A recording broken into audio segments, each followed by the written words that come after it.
آج کی یہ عظیم الشان محفل کافی طویل عرصے کے بعد حضور سیدی سرکار پیر غلام علی باپو رحمۃ اللہ تعالی علیہ کے عرس سراپا قدس کے موقع پر انعقاد پذیر ہے۔ گزشتہ سال بھی یہ محفل بہت اختصار سے تھی، فقیر کی حاضری تھی، مگر ہماری محفل کے دولہا اور جان محفل حضور سیدی دادا باپو کی غیر موجودگی لوگوں کی آنکھوں کی پلکوں کو بار بار بھیگنے پہ مجبور کر رہی تھی، لیکن آج الحمدللہ محفل بھی موجود ہے، قائد محفل بھی موجود ہے، جان محفل بھی موجود ہے، اور اللہ کی بارگاہ میں دعا کرتے ہیں کہ اللہ تبارک و تعالی دور تک دیر تک یہ خوبصورت اور نورانی چہروں کو ہمارے درمیان قائم و دائم رکھے۔ حضور سیدی مرشدی سرکار مخدوم اشرف جہانگیر سمنانی رحمۃ اللہ علیہ فرمایا کرتے تھے کہ آپ کے ملفوظات میں ہے کہ مرشدوں کا اور مشائخ کا چہرہ دیکھنا وہ عبادت ہے کہ جب یہ چہرے چلے جائیں گے تو پھر ان کی قضا نہیں ہو سکتی، اور عبادتوں کی قضا تو ہو سکتی ہے لیکن مرشدوں کے چہروں کو دیکھ کر جو اجر اور سرور حاصل کیا جاتا ہے اس کی پھر قضا نہیں۔ اللہ ان چہروں کو دور تک دیر تک باقی رکھے۔ اور جس مخدومہ کی تیمارداری کی بنیاد پر حضرت تشریف نہیں لا سکے تھے پچھلے سال، دعا کرتے ہیں کہ اللہ مخدومہ ماں کو صحت سلامتی اور خیر کے ساتھ عمر نو عطا فرمائے، اور بیمار کربلا امام زین العابدین کے صدقے اللہ انہیں شفائے کاملہ و عاجلہ نصیب فرمائے۔ مجھے جس عنوان کے حوالے سے حکم ہے اسی مناسبت سے قرآن مقدس کی بڑی مشہور و معروف آیہ کریمہ کے حصے کی تلاوت کی گئی ہے۔ فجر کا وقت بھی قریب ہے، اس لیے میں اپنی گفتگو کو اللہ کی توفیق سے بہت اختصار کے ساتھ سمیٹنے کی کوشش کروں گا۔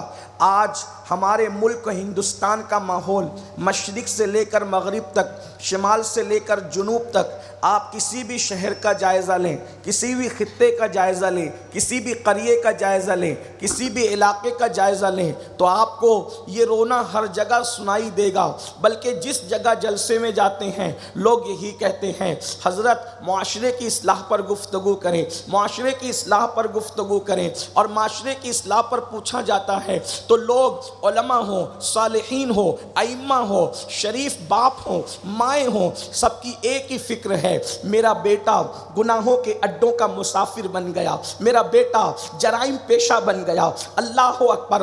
وہ قوم جو لوگوں کو جہاں بانی اور جہاں بینی کے طریقے سکھاتی تھی، وہ قوم جس نے ہواؤں پر کمندے ڈالنے کا تصور عطا کیا، وہ قوم جس نے چاند اور سورج کی شعاعوں کو گرفتار کرنے کے ضابطے اور اصول عطا کیے، وہ قوم جس نے قوموں کو ترقی کے پیمانے عطا کیے، وہ قوم جس نے کھانے تک کا شعور لوگوں کو عطا کیا، یہی ہندوستان کی سرزمین ہے۔ جب تک رسول اللہ کے غلام نہ آئے تھے یہاں کی قومیں کھانے کا شعور تک نہیں رکھتی تھی۔ لباس کا شعور کس نے دیا؟ محمد الرسول اللہ کے غلاموں نے دیا۔ کھانے پینے اور دسترخوان سجانے کا تصور کس نے دیا؟ محمد الرسول اللہ کے غلاموں نے دیا۔ گفتگو کے آداب کس نے دیے؟ محمد الرسول اللہ کے غلاموں نے عطا کیے۔ ورنہ ہماری آمد سے پہلے دیکھیں اس سرزمین کا حال کیا تھا، اس زمین کے خطے کی کیفیت کیا تھی، مگر آج وہی قوم جس نے قوموں کو تہذیب عطا کی ہے، تمدن عطا کیا ہے، کلچر عطا کیا ہے، لوگوں کے منہ میں بولنے کے لیے ادیبانہ زبانیں عطا کی ہے، آج اس قوم کا حال کیا ہو گیا؟ شراب کے اڈوں پر اگر سب سے زیادہ کسی قوم کے جوانوں کی بھیڑ نظر آتی ہے تو وہ قوم مسلم کے جوان ہیں۔ اگر سنیما خانوں میں سب سے زیادہ کسی قوم کے جوانوں کی بھیڑ نظر آتی ہے تو وہ قوم مسلم کے جوان ہیں۔ بلکہ یہ بات بھی آپ سے عرض کروں، انٹرنیٹ پر گندی فلمیں کون علاقے میں کتنی زیادہ دیکھی جاتی ہے، جب اس کی سروے رپورٹ نکالی گئی تو پھر یہ بات سامنے آئی کہ ایک ملک جو اسلام اور کلمے کے نام پر بسایا گیا ہے، سب سے زیادہ گندی فلمیں دیکھنے والی قوم وہیں پر ہے، اور گندی فلم وہاں زیادہ دیکھی جاتی ہے۔ اس سے پتہ چلا کہ معاذ اللہ ہم کتنے بدترین ماحول سے گزر رہے ہیں۔ یعنی مسلم بستی کے اندر نشہ بھی سب سے زیادہ، گندی فلموں کا معاملہ بھی سب سے زیادہ، جرائم بھی سب سے زیادہ۔ جن علاقوں کے اندر گندگی کا ڈھیر دیکھو سمجھو مسلمانوں کا محلہ ہے۔ جس علاقے کے اندر اللہ اکبر پان اور گٹکے کی پچکاریاں دیکھو سمجھ جاؤ مسلمانوں کا محلہ ہے۔ جہاں پر لڑائی جھگڑے اور عجیب ترین گالیوں کی آوازیں سنو سمجھ جاؤ مسلمانوں کا محلہ ہے۔ اللہ اکبر، شراب کر کے جرائم تک، اور جرائم سے لے کر کے معاذ اللہ عورتوں پر بدنگاہی تک۔ یاد رکھنا میں آپ کو کوسنے نہیں آیا، لیکن ایک بات آپ سے عرض کر رہا ہوں، حالات یہی ہے۔ جھوٹ کا ماحول دیکھیں، غیبت کا ماحول دیکھیں، عورتوں پہ پاپ کا ماحول دیکھیں، جرائم کا ماحول دیکھیں، ان پڑھ پن دیکھیں، جہالت دیکھیں، یہ سب اگر کہیں نظر آ رہا ہے تو زیادہ تر قوم مسلم کے اندر نظر آ رہا ہے۔ اب لوگ کہتے ہیں مولانا معاشرے کی اصلاح کیجئے، یہ جرائم کیوں ہے، ان جرائم کی وجہ کیا ہے؟ تو ایک بات اچھی طرح یاد رکھنا، اصلاح معاشرہ کے جلسے انقلاب پیدا نہیں کر سکتے اس وقت تک کہ جب تک کہ ماں باپ اپنے بچوں کی صحیح تربیت نہ کرے، اپنے بچوں کی اچھی تربیت نہ کرے۔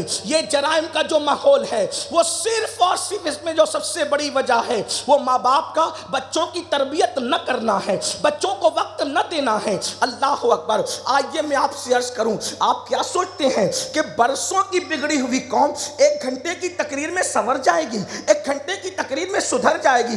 جس ماحول کے اندر پورا کے پورا ماحول گناہوں میں اور جرائم میں ڈوبا ہوا ہو، اللہ اکبر، جو بچپن سے بگڑے ہوئے ہوں ان کو گھنٹے بھر کی تقریر کیسے سنوار سکتی ہے؟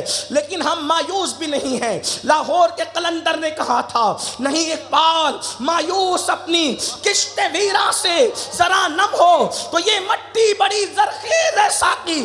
ہم جانتے ہیں جہاں خطیب کی آواز کام نہیں کرتی وہاں ان قلندروں کی نگاہیں کام کر کے زندگیاں بدل دیا کر۔ ابھی ایسے قلندر صفت لوگ ہمارے درمیان موجود ہیں کہ جہاں نگاہیں، جہاں آواز نہیں پہنچتی وہاں نگاہیں تقدیریں بدل دیا کرتی ہے۔ وہی قلندر تو یہ بھی کہتا ہے نا کیا کہ نگاہیں ولی میں وہ تاثیر دیکھی بدلتی ہزاروں کی تقدیر دیکھی۔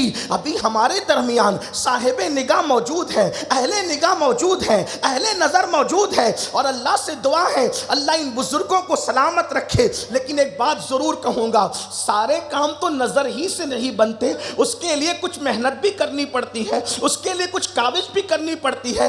آج آپ دیکھیں اولاد کون نہیں مانگتا، اولاد کون طلب نہیں کرتا؟ اگر اولاد نہ ہو بزرگوں کے پاس آ کر کے دعائیں کرواتے ہیں، اولاد نہ ہو بزرگوں کے پاس آ کر منتیں مانگتے ہیں، اولاد نہ ہو دادا باپو آپ دعا کر دیں، پیر باپو آپ دعا کر دیں، احمد شاہ باپو آپ دعا کر دیں، محبوب باپو آپ دعا کر دیں، فلاں بزرگ آپ دعا کر دیں، دعائیں کرواتے ہو۔ مگر یاد رکھنا اولاد کے لیے دعائیں کروانے والوں، اولاد اللہ کی نعمت بھی ہے، اولاد اللہ کی امانت بھی ہے، اولاد اللہ کی نعمت بھی ہے، اولاد اللہ کی امانت بھی ہے۔ اگر ان کو وقت نہیں دو گے، ان کو ٹائم نہیں دو گے، ان کی تربیت نہیں کرو گے تو یاد رکھنا ماحول کی وجہ سے انسان سنورتا بھی ہے، ماحول کی وجہ سے انسان بگڑتا بھی ہے۔ اللہ اکبر، اگر چوروں کا ماحول ملے تو بچے چور بن جائیں گے، ڈکیتوں کا ماحول ملے بچے ڈکیتی کرنے لگیں گے، نشہ کا ماحول ملے بچے نشہ کرنے لگیں گے، پاپ اور جرائم کا ماحول ملے تو بچے پاپ اور جرائم میں ڈوب جائیں گے۔ اب بات اتنی ہے کہ تربیت کا رونا سب کرتے ہیں، بچوں کی تربیت کیسے کی جائے؟ تو میں آپ کے سامنے کچھ ضابطے رکھتا ہوں، حالانکہ میں کوئی مربی آدمی نہیں ہوں، لیکن اپنے بزرگوں کی جوتیاں سیدھی کر کے جو اصول ہم نے پتہ کیے ہیں میں چند آپ کے دروازے دل پر رکھنا چاہتا ہوں۔ بچوں کی تربیت کیسے کریں، اور اس کے بعد پھر گفتگو کا دوسرا حصہ اگر وقت رہا تو آپ کے سامنے رکھا جائے گا۔ پہلی بات یہ ہے ماں باپ اپنے بچوں کو وقت دیں، ماں باپ اپنے بچوں کو ٹائم دیں۔ عصر حاضر کے ایک بہت بڑے مفکر نے ایک بات کہی تھی، آج سب کے بچے یتیم ہو گئے، آج سب کے بچے، ایک مفکر نے کہا تھا آج سب کے بچے یتیم ہو گئے۔ یتیم کس کو کہتے ہیں؟ جس کے ماں باپ مر جاتے ہیں اس کو کہتے ہیں یتیم۔ مفکر کہہ رہا ہے سب کے بچے یتیم ہو گئے، تو لوگوں کو لگا یہ گالی ہے، ہمارے لیے کوئی کوسنا ہے، ہمارے لیے کوئی بری بات ہے، تو اس نے پھر واضح کیا، کہا کہ بچے یتیم ہونے کا مطلب کیا ہے؟ جس کو ماں اور باپ کا پیار نہ ملے، جس کو ماں اور باپ کی شفقتیں نہ ملے، جس کو ماں اور باپ کی صحبت نہ ملے، وہی تو یتیم ہے۔ ارے قبر میں ہے یا گھر میں ہے اس سے بحث نہیں ہے، ہمارے لیے تو دونوں ہی گھر ہے۔ اللہ اکبر، قبر بھی گھر ہے اور اپنا روم بھی گھر ہے، لیکن ایک بات آپ سے عرض کروں، بیڈ روم سے بہترین گھر مومن کے لیے قبر ہے، اس لیے کہ بیڈ روم میں سونے والا ٹینشن میں سو سکتا ہے، لیکن مومن اگر اپنی قبر میں سو رہا ہے تو اس کو کوئی ٹینشن نہیں ہوتا، کیونکہ اللہ کے رسول نے فرمایا مومن کی قبر جنت کے باغوں میں سے ایک باغ ہوا کرتی ہے۔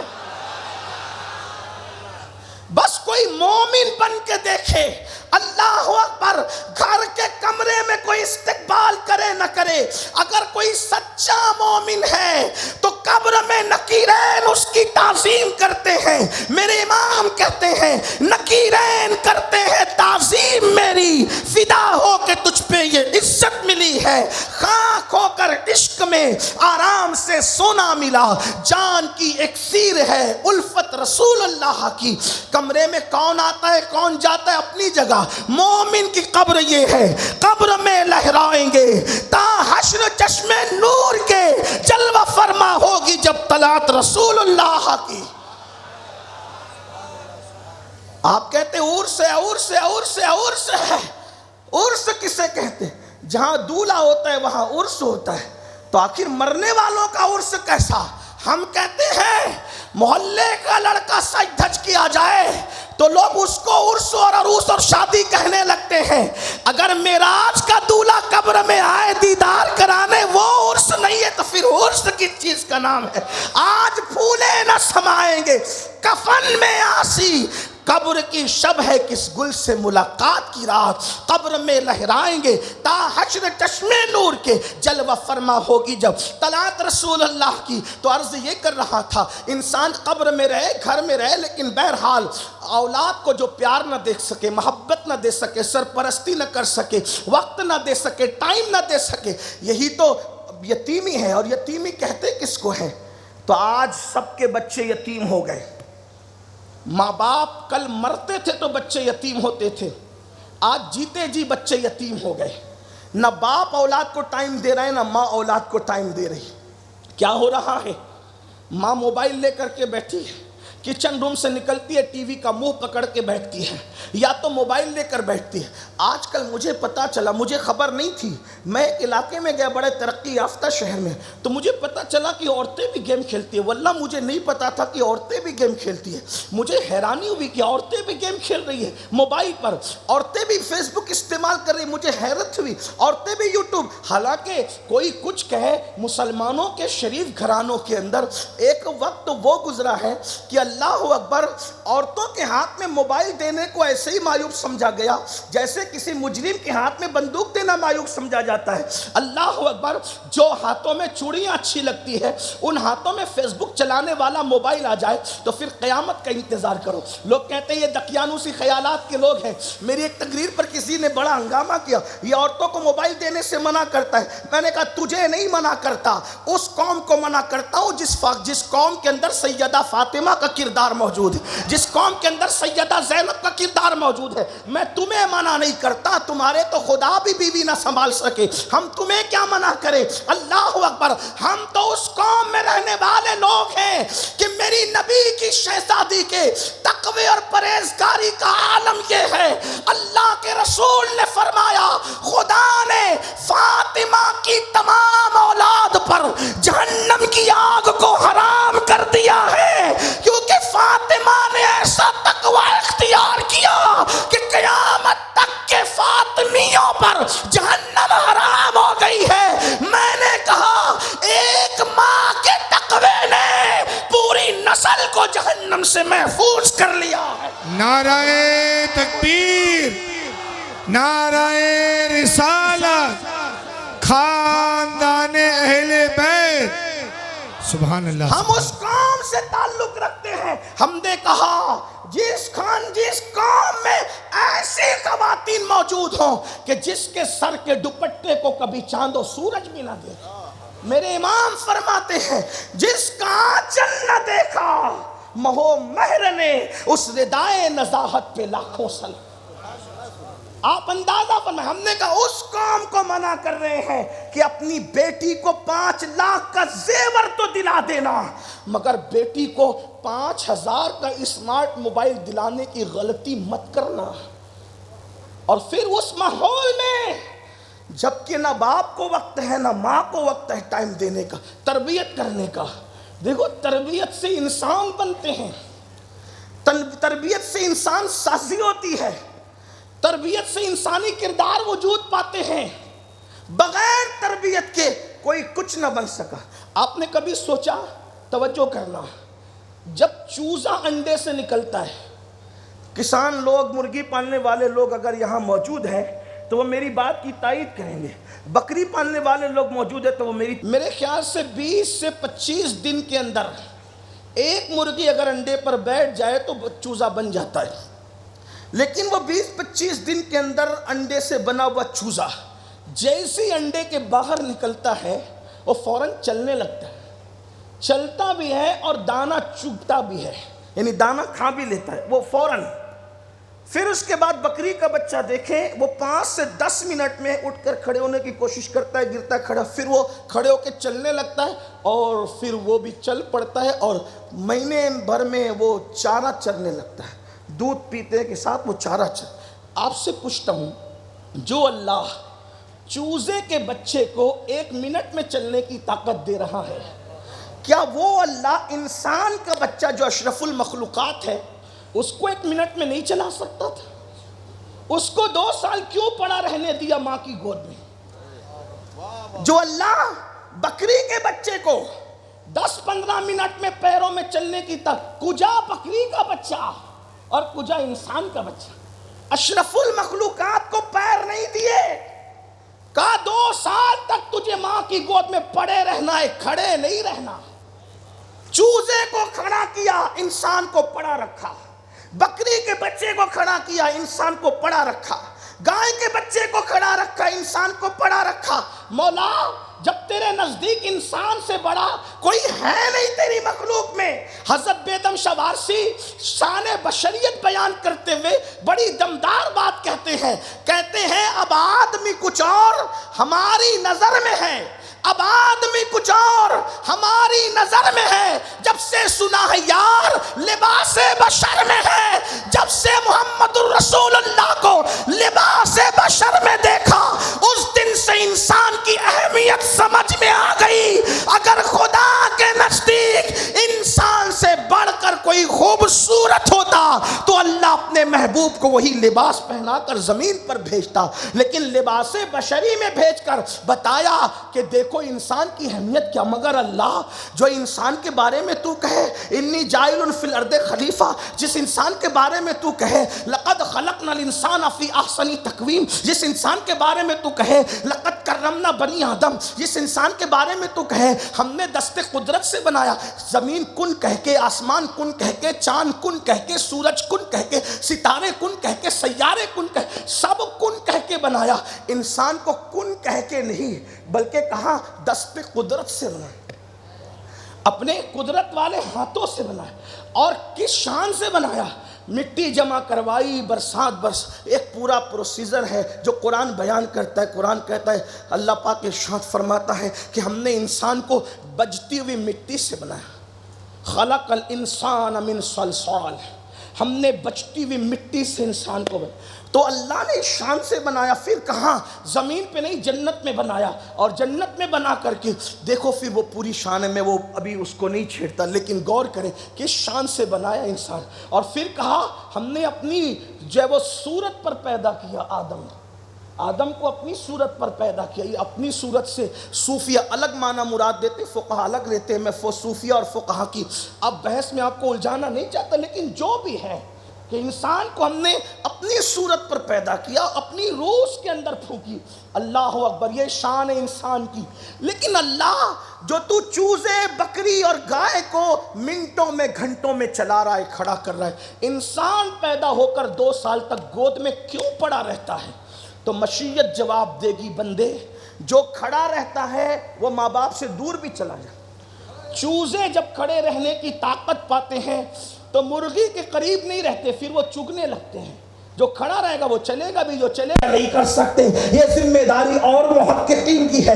لیکن جس ماں نے جھولے میں لوریاں دے کر بھی قرآن پڑھا ہو, چکی چلاتے وقت بھی قرآن پڑھا ہو, برتن دھلتے وقت بھی قرآن پڑھا ہو, مسکیزہ اٹھاتے وقت بھی قرآن پڑھا ہو, تو پھر یہی کہیں گے اپنے شکم میں شہزادے کو رکھ کر بھی قرآن پڑھا ہو, دودھ پلاتے وقت بھی قرآن پڑھا ہو. تو سن لو, جن کے بچے مدرسے میں قرآن پڑھتے ہیں وہ منبروں میں آپ پہ قرآن سناتے ہیں, اور جن کے شہزادے لوریوں میں بھی قرآن سنتے ہیں پھر وہ نیزے پہ قرآن سناتے ہوئے نظر آتے ہیں. اللہ اکبر. یہ فاطمہ الزہرا جیسی ماں کا عالم ہے. اور تربیت کا کیا معاملہ ہے؟ ایک مرتبہ امام حسن امام حسین بچپن کی وجہ سے دونوں میں جھگڑا ہو گیا. بچے تو بچے ہوتے ہیں, ہم اور بچوں کی طرح ان کو نہیں لیتے, لیکن بات آئی ہے تربیت کی. تو شہزادوں میں جھگڑا ہوا. امام حسین امی کے پاس گئے, امی بھیا نے مجھے مار دیا. تو کہا بیٹا کیوں مارا, میں یہ نہیں سننا. دیکھو اور ماؤں کا باپ کا انداز کیا, مارا, اچھا میں اس کو دیکھتی ہوں, ایسی دھلائی کروں گا یا کروں گی کہ ہوش ٹھکانے آ جائیں گے. بچہ تو شیر بن گیا, شے مل گئی ہے نا, یا ٹھیک ہے زیادہ سے زیادہ تنگ آتے ہیں, گیم کھیل رہے ہیں, جا تو بھی اس کو مار دے, جا چل جا یہاں سے. یہی ہے نا, قربان جائیں. جسے کربلا کا تاجدار بنانا تھا, سیدہ پاک نے فرمایا حسین میں یہ نہیں سننا چاہتی کہ انہوں نے تمہیں کیوں مارا اور تم نے ان سے کیوں جھگڑا کیا. مجھے تو بس اتنا پتا ہے میرے بابا سے, جب 2 مسلمان آپس میں لڑتے ہیں تو اللہ ناراض ہو جاتا ہے. جب 2 مومن آپس میں لڑتے ہیں تو اللہ ناراض ہو جاتا ہے. کس سے بات ہو رہی ہے؟ ناطق قرآن کے بیٹے سے بات ہو رہی ہے. اللہ ناراض ہو جاتا ہے. کس کے لیے بات ہو رہی ہے؟ جن کے لیے قرآن میں رضی اللہ عنہم ورضوا عنہ آیا ہے, ان کے لیے بات ہو رہی ہے. صحابہ کے لیے, اہل البیت کا شیوا ہے نا. قرآن نے اس کے لیے کہا, کیا کہا؟ اللہ پاک ارشاد فرماتا ہے رضی اللہ عنہم ورضوا عنہ ذالک لمن خشی ربہ, جو اللہ سے ڈرتے ہیں اللہ ان سے راضی ہے, وہ اللہ سے راضی. ذرا غور فرمائیں, سیدہ پاک نے کیا کہا, مجھے اتنا سمجھتا ہے کہ جب لڑائی ہوتی ہے 2 مسلمانوں میں تو اللہ ناراض ہوتا ہے. امام حسین تڑپ گئے, ننھی سی عمر ہے, کہتے ہیں امی اللہ ناراض ہو تو کرنا کیا چاہیے؟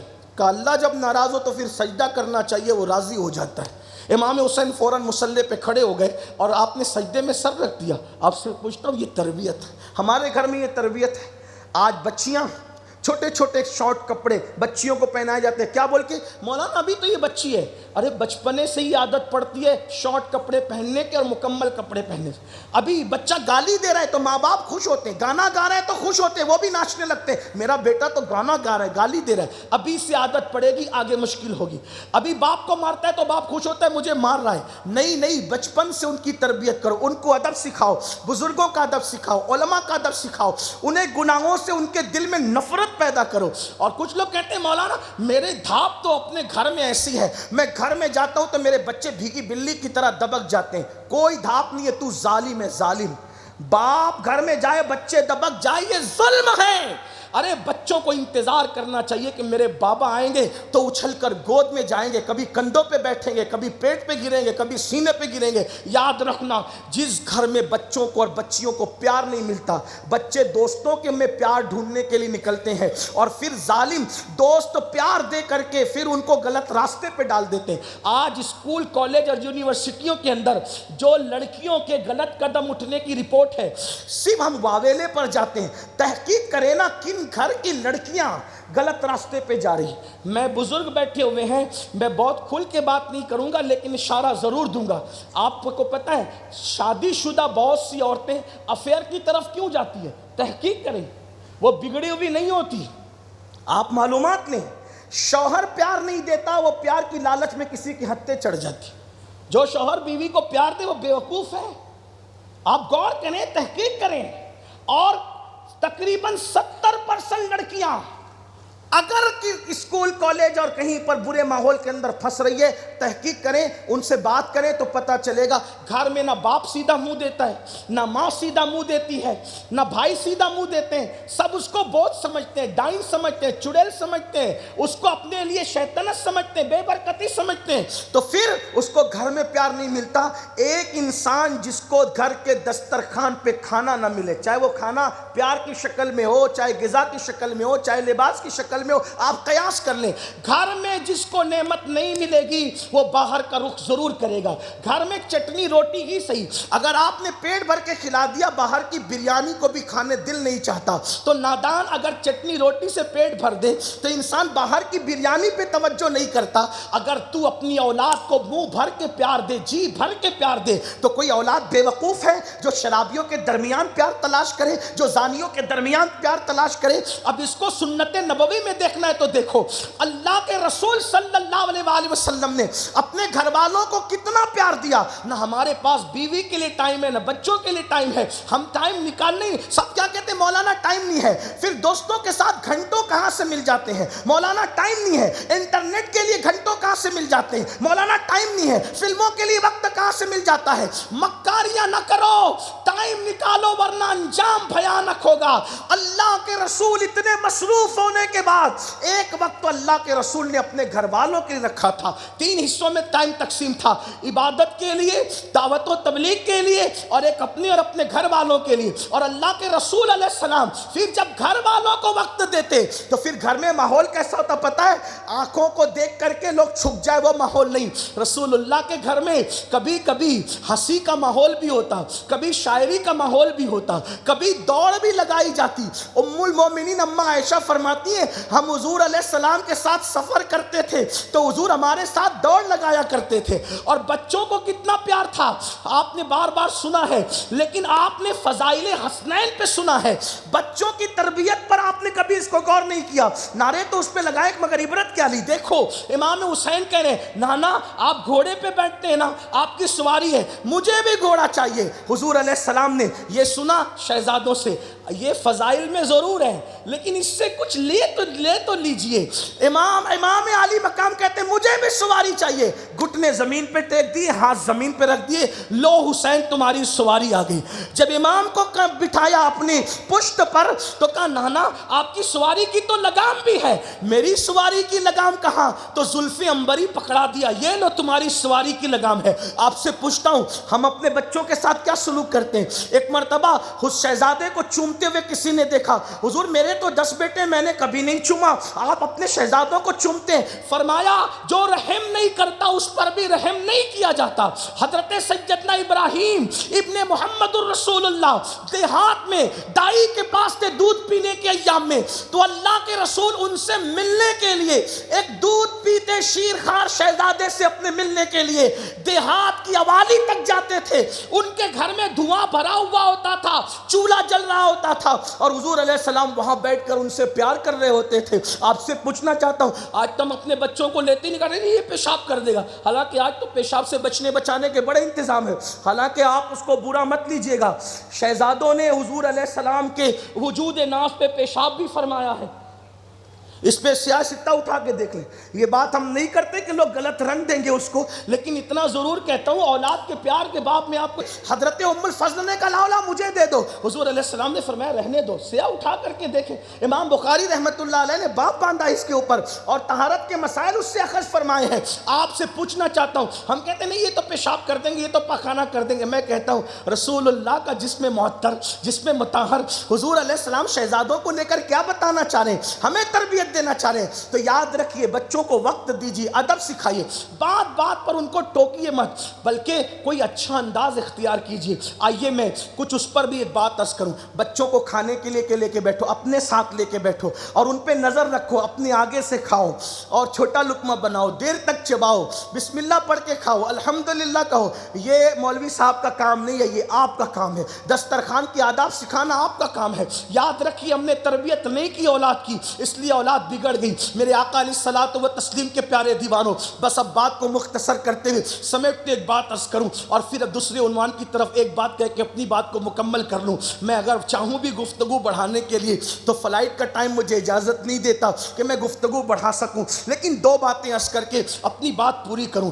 دیکھیے آپ کو بتاؤں، اگر بہنیں یہاں موجود ہیں تو ان سے بھی، اور نہیں موجود ہے تو آپ سے عرض کرنا چاہتا ہوں، ماں باپ جتنا بہترین انداز سے اولاد کی تربیت کر سکتے کوئی اور نہیں کر سکتا۔ اس کی وجہ مولانا صادق اگر کوئی بات کہیں گے، حضرت حافظ اکبر صاحب ازہری کوئی بات کہیں گے، آدمی اس میں شک کر سکتا ہے، ڈاؤٹ کر سکتا ہے صحیح ہے کہ غلط، لیکن اولاد کو جب ماں باپ کوئی بات کہتے ہیں پھر اس کو کوئی سیاہ ستہ کی دلیل نہیں چاہیے، پھر اس کو کوئی آیت کی دلیل نہیں چاہیے۔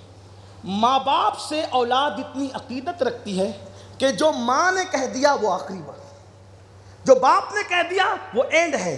اور ایک بات یہ بھی یاد رکھنا، ماں باپ کا کہا ہوا آخری دم تک کے ذہن میں رہتا ہے، کیونکہ جب انسان بچہ ہوتا ہے نا، اس کا مرکز، محور اور مرکز عقیدت صرف ماں باپ ہوتے ہیں۔ یہ بھی سمجھ لیں کہ جتنا آپ کو ضرورت تھی بچپنے میں ماں باپ کی، آپ سوتے بھی تھے تو ماں باپ سے لپٹ کے زیادہ تر وقت ماں باپ کے ساتھ رہنا چاہتے تھے، تو جیسے آپ اپنے ماں باپ کے ساتھ بچپنے میں زیادہ رہنا چاہتے تھے، آپ کے بچے بھی آپ کے ساتھ ایسے ہی آپ کے قریب رہنا چاہتے ہیں۔ اور ہمیں بچوں کو قریب رکھنا چاہیے، کیونکہ بچپنے میں اگر ہم بچوں کو قریب نہیں رکھتے تو بچوں کو دور رہنے کی عادت پڑ جاتی ہے، پھر بڑھاپے میں ہمیں ضرورت پڑتی ہے اپنے بچوں کی کہ وہ قریب رہیں، تو ان کو بچپنے سے دور رہنے کی عادت پڑ گئی، اس لیے بچے پھر بوڑھے ماں باپ کے قریب نہیں آتے، اور پھر ماں باپ کہتے ہیں میرے پاس تو میرا بچہ بیٹھتا ہی نہیں۔ کیوں بیٹھے گا بھائی؟ تو نے تو بچپنے سے اس کو دور رکھا ہے۔ اپنے بچوں کو دور رکھنے کی غلطی مت کیجیے، اپنے بچوں کو اپنے سے دور مت رکھیے۔ بہترین دوست تو آپ اپنے بچوں کے خود بنیے، آپ کے بچے ہر بات آپ سے شیئر کر سکیں، آپ کے بچے ہر بات آپ سے پوچھ سکیں، اتنا دوستی کا ماحول رکھیے۔ کچھ ٹائم ایسا نکالیے جو صرف بچوں کے لیے ہو اور کسی کے لیے نہ ہو، کچھ وقت ایسا نکالیے جو ان کے ساتھ ہو، ان کے ساتھ کھیلیے، ان کے ساتھ کودیے، ان کے ساتھ سیر کیجیے، ان کے ساتھ تفریح کیجیے، اس لیے کہ یہ اللہ کے رسول کی سنت ہے۔ دوستوں کے ساتھ جاتے ہو کبھی بچوں کے ساتھ بھی جاؤ، دوستوں کے ساتھ کھیلتے ہو کبھی بچوں کے ساتھ بھی کھیلو۔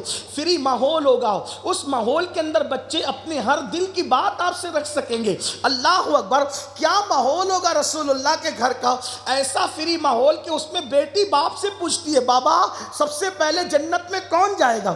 یہ ماحول کتنا فری تھا کہ شہزادی بابا سے پوچھ رہی سب سے پہلے جنت میں کون جائے گا۔ یہاں تو حال یہ بچے بات کرنے ڈرتے ہیں، بچے سوچتے ہیں کہ اگر ہم نے پوچھ لیا تو قیامت نہ آ جائے۔ اس لیے میری گزارش ہے اپنے بچوں کے اچھے دوست بنیے، اور آپ سے ایک بات کہتا ہوں، اچھے دوست بن کے بچوں کو خود ہی بگاڑ دو گے۔ کیوں؟ کیونکہ تم شراب پیتے ہو تو اس نے نہیں پینا، بلکہ وہ 2 قدم آگے بڑھے گا۔ یاد رکھنا، اگر اپنے بچوں کو سنوارنا ہے تو پہلے گناہوں سے خود توبہ کیجیے، جھوٹ سے خود توبہ کیجیے۔ گھر میں بیٹھ کے بیڑی پیتے سگریٹ پیتے رہو گے، بولے کہ جا نماز پڑھ کے، عقل مولانا کی تقریر سنی نا بچوں کی تربیت، جا نماز۔ جب باپ گھر میں بیٹھے گا تو بیٹا کب نماز پڑھنے جائے گا؟ آپ جو بھی کام کریں گے آپ کے بچے اس سے 2 قدم آگے کریں گے۔ اچھا کرو گے تو بھی 2 قدم آگے جائیں گے، برا کریں گے تو بھی 2 قدم آگے جائیں گے۔ مولا کائنات سیدنا علی مرتضیٰ کرم اللہ تعالیٰ وجہہ الکریم نے فرمایا جتنی تعلیم تمہارے ماں باپ نے تم کو دی ہے اس سے بڑھ کر تعلیم تم اپنی اولاد کو دینا، کیونکہ تمہارے زمانے سے تمہاری اولاد کا زمانہ تیز رفتار زمانہ ہوگا۔ یہ آپ نے اشارہ دیا تھا۔ تو ہم جو کچھ کریں گے، اگر آپ کانوں میں ایئر فون لگا کے گانے سن رہے ہیں، سمجھنا آپ کا بیٹا کیا سنے گا۔ آپ اگر فلم دیکھ رہے ہیں تو آپ کا بیٹا کیا دیکھے گا اس کا اندازہ آپ نہیں کر سکتے۔ اس لیے گھر کو تباہی سے بچانا ہے تو اپنے آپ پہ کنٹرول کرو، اپنے نفس پہ کنٹرول کرو، اپنے گناہوں سے توبہ کرو، پھر دیکھو کتنا خوبصورت ماحول ترتیب پائے گا، کتنا حسین و جمیل ماحول ترتیب پائے گا۔ میں یہ جو عرض کر رہا تھا آپ کے سامنے کہ مولائے کائنات کو دیکھا، سیدہ فاطمۃ الزہرا کو دیکھا امام حسین نے کیا کیا آپ دیکھیں۔ دیکھیں باپ کی تصویر ہوتا ہے بیٹا، باپ کا عکس ہوتا ہے بیٹا، ماں کا عکس ہوتی ہے بیٹی۔ اس کو دو باتیں مثال کے ذریعے سے دیکھیں۔ مولائے کائنات کو جس نے قتل کیا، ٹھیک، ابن ملجم ملعون قتل کیا، سامنے کھڑا تھا، شربت لایا گیا مولا مشکل کشاں کے لیے، آپ نے کیا فرمایا؟ مجھ سے پہلے اس کو دو، کیونکہ مجھ سے زیادہ پیاسا میرا قاتل لگتا ہے، تو مجھ سے زیادہ ضرورت اس کو پلا۔ اس نے نہیں پیا، انکار کر دی۔ بہرحال اخلاق دیکھیں۔ اب اسی اخلاق کو آپ امام حسن کی زندگی میں دیکھیں۔ زہر پلا دیا گیا ہے، زہر کے اندر ہیرا پیس کر کے پلایا گیا ہے، آتے کٹ کٹ کے الٹی کے ذریعے باہر نکل رہی، چہرہ ہرا ہو گیا ہے۔ امام حسین سرانے بیٹھ کے پوچھتے ہیں بھیا بتاؤ آپ کو کس نے قتل کیا؟ آپ نے کیا فرمایا؟ کیا کرو گے تم؟ میں اسے قتل کروں گا۔ فرمایا اگر قاتل وہی ہے، دیکھو ادھر قاتل کے ساتھ باپ کا سلوک، ادھر قاتل کے ساتھ بیٹے کا سلوک، دیکھ رہے ہیں؟ یہ چیزیں تقریروں سے نہیں سیکھی جاتی، یہ کردار سے خس کیا جاتا ہے۔ کیا کردار ہے؟ کہا اگر قاتل وہی ہے جو میرا گمان ہے تو اللہ سے بڑا انتقام لینے والا کوئی نہیں، اللہ انتقام لے گا، اور اگر وہ نہیں ہے تو صرف شک کی بنیاد پر کسی کو قتل کیوں کیا جائے گا؟ میں یہ اس کی اجازت نہیں دیتا۔ قربان جائیں، معلوم تھا، بعد میں تحقیق ہو کر پتہ بھی چل گیا، مورخین نے لکھ بھی دیا، لیکن دیکھیں لوگ اپنے دوستوں کے عیب پہ پردہ نہیں ڈال پاتے، قاتل کے عیبوں پہ پردہ ڈالنا کوئی خاندان نبوت سے سیکھے۔ یہ تربیت ہے، یہ تربیت کا نتیجہ ہے، تربیت کا اثر ہے۔ پھر اس کے بعد امام علی مقام کو دیکھیں، آدمی مرنے لگتا ہے نا تو پھر اس کی حالت کیا ہوتی ہے؟ مرنے والا اتنا مزمئل ہوتا ہے، روح نکلتے وقت وہ سب بھول جاتا ہے، سوائے اس کو درد کے کچھ سجائی نہیں دیتا، لیکن 73 زخم ہے، 73 زخم ہے پورے وجود پر، اور تیروں سے پورا بدن چھلنی ہے۔ اس وقت خیال آیا تو کس کا؟ بیٹوں کا نہیں، بیٹیوں کا نہیں، بیوی کا نہیں، کس کا؟ نماز کا خیال۔ جس نے ماں کو نماز پڑھتے دیکھا، نماز کا خیال آیا۔ تو یاد رکھیے ہماری اپنی طبیعت مسجدوں سے دور ہوئی، بچے مسجدوں سے دور ہوئے، صداقت سے دور ہوئے، بچے صداقت سے دور ہوئے۔ اور ایک آخری بات یہ بھی عرض کروں، آج جو بوڑھوں کا رونا ہے نا کہ مولانا بچے ہماری عزت نہیں کرتے، احترام نہیں کرتے، ماں باپ کا ادب نہیں کرتے، میں کہتا ہوں یہ بھی آپ ہی سے سیکھا ہے۔ ایک تو آپ نے تربیت نہیں کی، اور دوسرا آپ گھنٹوں دوستوں سے فون پہ باتیں تو کرتے رہے، لیکن اپنے ماں باپ کو آپ نے کتنا ٹائم دیا؟ آپ نے اپنے ماں باپ کی کتنی خدمت کی؟ اگر چاہتے ہو کہ تمہاری اولاد تمہاری عزت کرے، احترام کرے، تو تمہیں چاہیے کہ تم ان کے سامنے اپنے ماں باپ کی خدمت کرو۔ جو بیٹا اپنے ماں باپ کے ہاتھ چومتے ہیں، اس کی اولاد بھی اس کو دیکھ کر اپنے ماں باپ کے ہاتھ چومتی ہے۔ جو بیٹا اپنے ماں باپ کے پیر دباتا ہے، اس کی اولاد بھی اس کے پیر دباتی ہے۔ آج اگر اولاد ہماری باغی ہو رہی ہے تو ہم ماں باپ سے بغاوت کیے تو اولاد بھی بغاوت کرے۔ کسی بہت بڑے مفکر نے ایک بات لکھی تھی، جیسا تو کرے گا تیری اولاد اس سے بڑھ کے تجھ پہ ظلم کرے گی، اور اچھی خدمت ماں باپ کی تو کرے گا، اس سے بڑھ کر تیری اولاد تیری خدمت کرے گی۔ اس سلسلے میں وہ لکھتے ہیں، ایک مرتبہ ایک شخص کی شادی ہوئی، ایک نوجوان کی شادی، اور شادی کے بعد بچہ بھی پیدا ہو گیا۔ اس کی جو بیوی تھی، اس کی بیوی نے کہا دیکھو جی میں بہت برداشت کر چکی، آپ کا باپ کھانستے ہی رہتا ہے رات بھر، میری نیند میں خلل آتا ہے، یا تو گھر میں میں رہوں گی یا تو آپ کا باپ رہے گا، بولیے کس کو رکھنا ہے؟ بیوی کا غلام تھا، دنیا کا غلام تھا، فوراً کہا آپ کی مرضی، میں تو آپ ہی کو رکھوں گا۔ تو کہا تیرے باپ کا کیا کرے گا؟ تو کہا باپ کو گھر سے نکال دیں۔ سوچو ذرا کتنا دردناک لمحہ ہوتا ہے جب گھر میں لانے والوں کو گھر سے نکالنے کا پلان بنایا جاتا۔ میں یہاں دادا باپو، مفتی احمد شاہ باپو اور بڑے بڑے سادات اور علماء کی موجودگی میں یہ بات کہوں، ایک بات اچھی طرح یاد رکھنا، یہاں آپ سیدوں کے، علماء کے، مشائخ کے کتنے بھی ہاتھ چومو پیر چومو، اگر تمہارے ماں باپ تم سے راضی نہیں ہے تو یہ ہاتھ پیر چومنا تمہیں کوئی کام نہیں آنے والا۔ میں اپنے بزرگوں کی تائید کے ساتھ بیان کروں، سب سے بڑا مرشد تمہاری ماں اور تمہارا باپ ہے تمہارے لیے۔ جس کے دامن میں ماں باپ کی دعائیں نہیں، وہ کبھی اللہ تک نہیں پہنچ سکتا۔ ماں باپ کو ستانے والا، ماں باپ کو تکلیف پہنچانے والا، بہت معذرت کے ساتھ گجرات کے سنی جوانوں، سیدوں کے پیر دھو کر کے پینے والوں، میں ان سادات ہی کی پشت پناہی سے عرض کر رہا ہوں، اور میں بے باکی سے اس لیے یہاں کہہ دے رہا ہوں کہ مجھے کوئی سادات کا گستاخ اس لیے نہ کہہ سکے گا کہ درجنوں سادات، ہم سادات کے احترام کے قائل ہی نہیں بلکہ عامل بھی ہیں۔ اور ہم تو یہ کہتے ہیں جو سادات کا حق نہ جانے ہم تو اس کو حلالی بھی نہیں سمجھتے۔ یہ بات میں بھی ذمہ داری سے کہہ رہا ہوں، لیکن سادات کے پیر دھو کے پینے والوں، علماء کرام کے ہاتھ چومنے کے لیے دھکے دینے والوں، ایک دوسرے سے لڑنے جھگڑنے والوں، مقررین اور خطبہ کے پیچھے، ان کی کاروں کے پیچھے دوڑنے والوں اور ان کی کاروں تک کو چومنے والوں، ان کی کاروں کے جو ہے وہ ٹائر کو اور اس کے چاک کو، اس کے چکے کو چومنے والوں، بوڑھی ماں بے چین اور بے قرار ہو کر کے رات میں کئی گھنٹوں تیرا انتظار کرتی ہے، میرا بیٹا آ کر میری خیریت پوچھے گا۔ ماں باپ کو مسجد کے زینے پر بھیک مانگنے پہ مجبور کر دیا، اور یہاں آ کر کے نظریں پیش کرتے ہو۔ تمہارے منہ پہ پھینک ماری جائے گی، تمہاری عبادتیں بھی، تمہارے نذرانے بھی، اور منہ کے بل گھسیٹتے ہوئے جہنم میں ڈالا جائے گا۔ اللہ کے رسول علیہ السلام فرماتے ہیں جس کے ماں باپ اس سے راضی ہے اللہ بھی راضی ہے، اور ماں باپ ناراض ہے تو اللہ بھی ناراض۔ ماں باپ کو ناراض کر کے کس کس کی خوشی کے لیے جا رہے ہو؟ اس نوجوان نے کہا تیری خوشی کے لیے باپ کو گھر سے نکال دوں گا۔ یاد رکھنا، کسی کے خوبصورت چہرے کو دیکھ کر کے تمہیں وہ ثواب نہیں ملتا جو ماں باپ کے جھری پڑے ہوئے چہروں کو دیکھ کر کے ملا کرتا ہے۔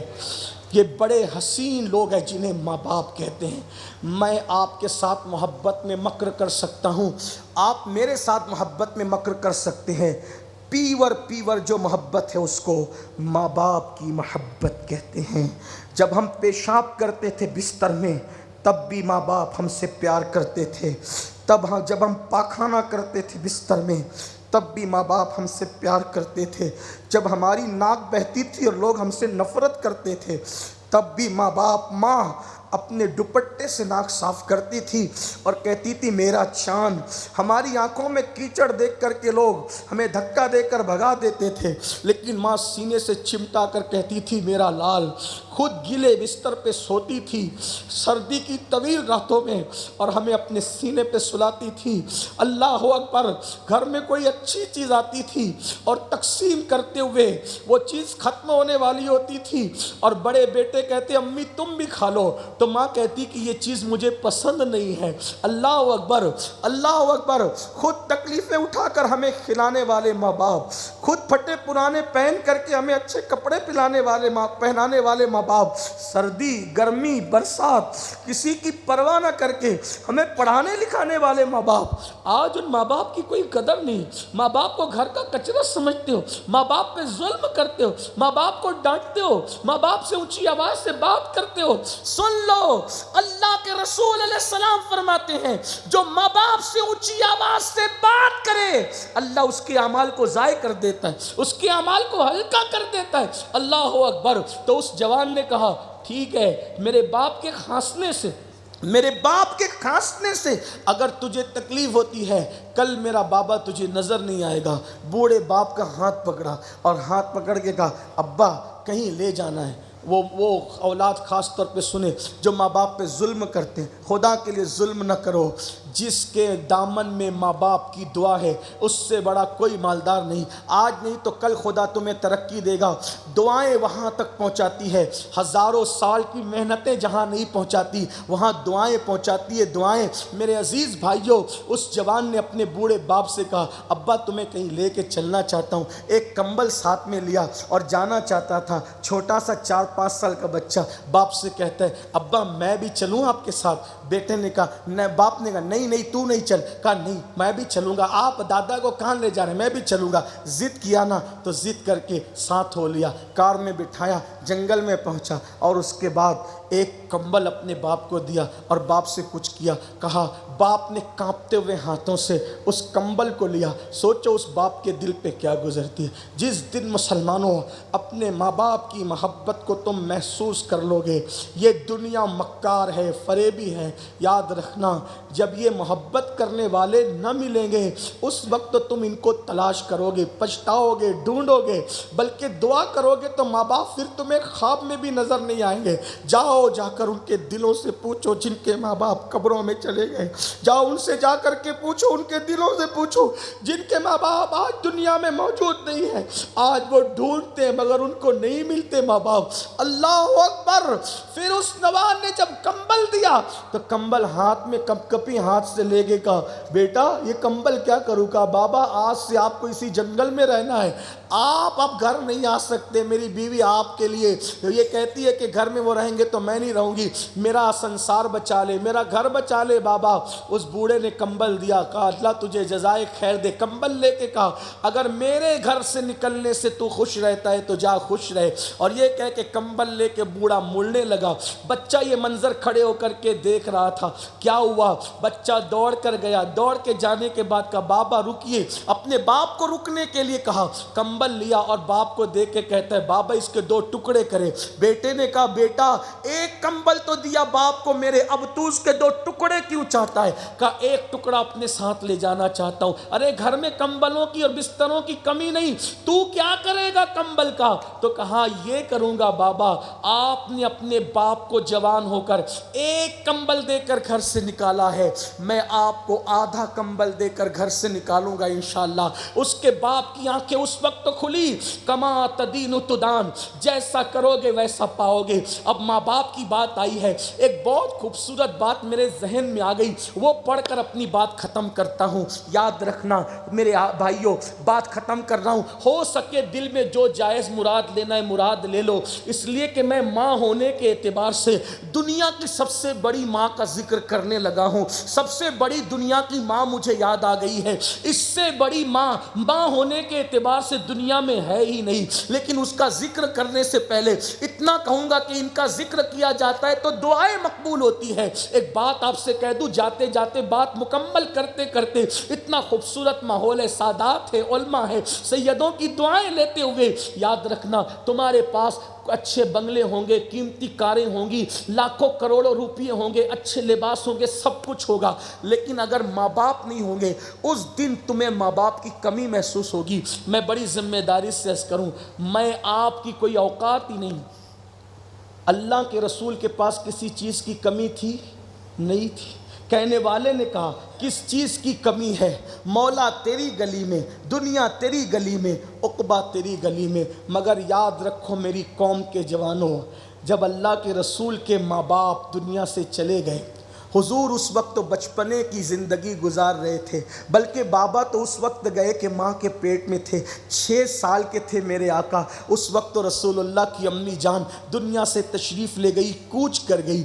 میرے آقا بھی اپنی امی کو بار بار یاد کرتے تھے اور یاد کر کر کے روتے بھی تھے. اس سے پتہ چلا ایک دن وہ آئے گا میرے بھائیوں جب ہمیں بھی ماں کی یاد آئے گی مگر ماں نظر نہیں آئے گی, بابا کی یاد آئے گی, باپ نظر نہیں آئے گا. یاد رکھنا دولت کی کمی پوری ہو سکتی ہے, بیوی کی کمی پوری ہو سکتی ہے, بچوں کی کمی پوری ہو سکتی ہے, اور دوستوں کی کمی پوری ہو سکتی ہے, لیکن ایک بار ماں باپ چلے جائیں. میں بیویوں سے نفرت کرنے کو نہیں کہہ رہا ہوں, مگر یاد رکھنا ایک مر گئی تو دوسری بیوی بیوی ہی رہتی ہے, تیسری آ گئی تو بیوی بیوی ہی رہتی ہے. ایک بیٹا مر گیا, بیٹی مر گئی, جو پیدا ہوں گے وہ بیٹا بیٹی ہی ہوں گے. دوست ایک چھوٹ گیا, دوسرا بنے گا تو دوست ہی ہوگا. لیکن ایک مرتبہ ماں باپ چلے گئے تو پھر آپ کس کی کو بھی 70 بار ماں کہہ لیں مگر وہ ماں نہیں بن سکتی, باپ کہہ لیں باپ نہیں بن سکتا. ماں باپ کی یاد ضرور آئے گی. مجھے آج اس ماں کی یاد آئی جس نے محمد الرسول اللہ جیسا بیٹا دنیا کو دیا. میں لوگوں کو اکثر کہتا ہوں جب دعا قبول ہونے میں تاخیر ہو تو نبی کے ماں باپ کا نام لے لیا کرو, ان کے وسیلے سے مانگا کرو. کیا وہ لوگ ہیں, میں سوچتا ہوں یا اللہ غوث پاک جیسے ولی کو پیدا پیدا کرنے کے لیے ابو صالح اور ام الخیر جیسی ماں کا انتخاب کیا گیا، امام حسن امام حسین کو پیدا کرنے کے لیے سیدہ فاطمہ اور مولا علی جیسے ماں باپ کا انتخاب کیا گیا۔ اللہ تو نے جب محبوب کو پیدا کرنا ہوا ہوگا تو کیسی ماں کو چنا ہوگا، کیسے بابا کو چنا ہوگا۔ اللہ اکبر، آپ اتنا تو غور کریں مسلمانوں، وہ ماں کیسی ہوگی، وہ بابا کیسا ہوگا جس کی گود میں سید العالمین آئے۔ کسی کا بیٹا موسیٰ ہے، کسی کا بیٹا عیسیٰ ہے، کسی کا بیٹا داؤد ہے، کسی کا بیٹا ایوب ہے علیہم السلام۔ آمنہ تیرا شہزادہ تو نبیوں کا امام ہے، تیرا شہزادہ تو صاحب قرآن ہے، تیرا شہزادہ تو صاحب برہان ہے، اللہ کا محبوب ہے، صاحب معراج ہے۔ اللہ اکبر، ساری مخلوق خدا کی رضا چاہتی ہے اور اللہ تیرے شہزادے محمد الرسول اللہ کی رضا چاہتا ہے۔ کیا وہ رسول کی ماں ہوگی جس کے شہزادے کی نگاہ اٹھنے پر اللہ قبلہ بدل دیتا ہے، جس کی بہو خدیجۃ الکبریٰ ہے، جس کی بہو عائشہ صدیقہ ہے، جس کی بہو اللہ اکبر ام سلمہ ہے، جس کی بہو کے بستر پہ قرآن نازل ہوتا ہے، اس ساس کو سیدہ آمنہ خاتون کہتے ہیں اور اس سسر کو سیدنا عبداللہ کہتے ہیں۔ لیکن آئیے آپ کو بتاؤں، کوئی کمی تھی، سر جھکائے سر اٹھائے تو آیت آئے، ان کی مرضی پر جابر کے بچے زندہ ہو جائے، بکری پہ ہاتھ رکھ دے مردہ بکری جی اٹھے، درختوں کو اپنے پاس بلا لے۔ لیکن روایت میں آتا ہے ایک مرتبہ اللہ کے رسول صلی اللہ علیہ وآلہ وسلم مسجد نبوی کے کونے میں بیٹھے ہیں، سر جھکا کر چپ کے خاموش آنسو سے حضور علیہ السلام رو رہے ہیں۔ صحابہ کی عادت تھی کہ صحابہ جب بھی حضور موجود ہوتے تو حضور ہی کو تکتے رہتے، اس لیے کہ ان کو دیکھنا وہ عبادت ہے، کہ کسی کو دیکھنا وہ عبادت نہیں ہے۔ صحابہ نے میرے آقا کے چہرے پہ نظر جما رکھی ہے، حضور کے آنسو موٹے موٹے مزگاہ سے ہوتے ہوئے رخسار پہ آتے ہیں اور داڑھی پر سے نچھاور ہوتے ہوئے لباس کی طرف بڑھنے لگتے ہیں۔ صحابہ نے آقا کو روتے دیکھا تو صحابہ حضور کے ارد گرد جمع ہو گئے اور عرض کیا، یا رسول اللہ، ہمارے ماں باپ آپ پہ قربان، حضور رونے کی کوئی وجہ سمجھ میں نہیں آتی، رونے کا کوئی وقت سمجھ میں نہیں آتا، نہ واز ہو رہا ہے، نہ نصیحت ہو رہی، نہ کچھ ہو رہا ہے۔ آقا جانے کائنات، روئے کائنات، آپ رو رہے ہیں، رونے کی وجہ کیا ہے؟ تو میرے آقا فرماتے ہیں، آج رونے کی وجہ یہ ہے کہ مجھے میری امی سیدہ آمنہ کی یاد آ گئی ہے، میری ماں کی یاد مجھے رلا رہی ہے۔ آقا یہ کہہ کے خوب روئے۔ جب آقا روئے تو صحابہ بھی رو پڑے۔ اپنے ماں باپ کی ناقدری کرنے والوں، دنیا کے چھوٹے سے مفاد کے لیے اپنے ماں باپ کے ساتھ بغاوت کرنے والوں، ماں باپ کو کبھی بہن کے یہاں چھوڑ کے، کبھی بھائیوں کے یہاں چھوڑ کے، کبھی دوا کے پیسے نہ دے کے ماں باپ پہ ظلم کرنے والوں، ان کا دل دکھانے والوں، غور کرو۔ اللہ کے رسول اپنی امی جان کو یاد کر کے رو رہے کہتے ہیں، اے میرے صحابہ، آج مجھے میری امی سیدہ آمنہ کی یاد آ گئی ہے۔ جب حضرت آمنہ کا ذکر آیا تو سب صحابہ رو پڑے۔ جب روتے روتے افاقہ ہوا تو آقا فرماتے ہیں، اے میرے صحابہ، کاش آج میری امی حیات ہوتی۔ کون تمنا کر رہا ہے؟ جو کنکروں کو کلمہ پڑھا دے۔ کس کو تمنا ہو رہی ہے ماں کی حیاتی کی؟ حضور کیا چاہ رہے؟ کاش آج میری ماں آمنہ حیات ہوتی تو کتنا اچھا ہوتا۔ اور پھر کہتے ہیں، اگر میری امی حیات ہوتی تو کیا ہوتا؟ فرماتے کیا ہوتا؟ صحابہ نے اس کی ہمارے ماں باپ آپ پہ قربان، حضور کیا ہوتا؟ اب آقا بتا رہے کیا ہوتا۔ فرماتے ہیں، میری امی حیات ہوتی اور میں تمہیں نماز پڑھا رہا ہوتا، میری امی حیات ہوتی اور میں تمہیں نماز پڑھا رہا ہوتا، اور اچانک میری ماں کو میری ضرورت پیش آتی۔ میں بطور مفہوم پڑھ رہا ہوں اس روایت کو۔ اچانک میری ماں کو میری ضرورت پیش آتی اور میری ماں مجھے آواز دیتی، محمد ادھر آؤ۔ روح الفدا صلی اللہ علیہ وسلم۔ کون تمنا کر رہا ہے؟ جسے خدا طٰہٰ کہتا ہے، یاسین کہتا ہے، مزمل کہتا ہے، مدثر کہتا ہے، انہیں کوئی پکار عام انسانوں کی طرح پکار نہیں سکتا۔ حضور کہہ رہے ہیں، میری ماں کو میری ضرورت پیش آتی اور میری ماں مجھے پکارتی، ادھر آؤ، تو میں ان کی آواز سنتا اور نماز کو وہیں چھوڑ دیتا۔ ماں کی پکار سن کر میں نماز کو وہیں چھوڑ دیتا اور لبیک کہتے ہوئے اپنی امی کی بارگاہ میں حاضر ہو جاتا۔ یہ اللہ کے رسول فرما کر پھر روئے، صحابہ روئے۔